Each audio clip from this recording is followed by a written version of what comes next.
Ils étaient 144 présumés criminels, dont 6 filles présentées le mercredi 12 mars devant le bâtiment administratif de l'état-major du commandement de la police nationale congolaise par le commissaire divisionnaire Israël Kanto auprès du vice-premier ministre, ministre de l'Intérieur, Sécurité, décentralisation et affaires coutumières Jacques-Ben Chabani. Ce dans le cadre de l'opération Ndobo lancée au Congo central. La cérémonie se déroulait en présence du dieu de l'exécutif provincial, Grace Kwanga Maswangi Bilolo, Prosper Telantambidila, du commissaire général de la police nationale RDC, Benjamin Alongaboni, et d'un parterre d'officiels. C'était l'occasion pour le patron de la sécurité intérieure d'interpeller la conscience pour dénoncer afin de mettre un terme à la criminalité urbaine qui connaît des proportions inquiétantes de nos jours. Félicitant le travail abattu par la PNC Congo central, il a promis un renfort en matériel roulant et logistique pour la rendre encore beaucoup plus efficace. Batata, bamama,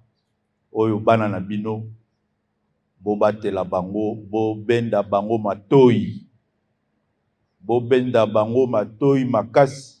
Oyo nanto zuite o azali ko continuer na bizaleli wana ya criminalité boye ba que to rezoyer. Ici c'est pour moi l'occasion aussi de féliciter le commissaire provincial du Congo central pour na musala malamu azoko sala ba épreuve yango wana ezomonana et silité parce que to zuite bango nyos touté kala mingi te bokozwa lisusu matériel roulant oyo commissaire général à Kotia na disponibilité na bino na kanisi semaine prochaine et kozala déjà na Congo central beaucoup ka ko distribuer yango na ba commissariat nyoso pour permettre à notre police d'être plus efficace. C'est en début d'après-midi que la délégation du VPM Jacques-Ben Chabani a regagné la capitale quinoise via l'aérodrome de Chimpi à travers un aéronef affrété à la société Kinavia 9 Sierra Golf Liban Alpha.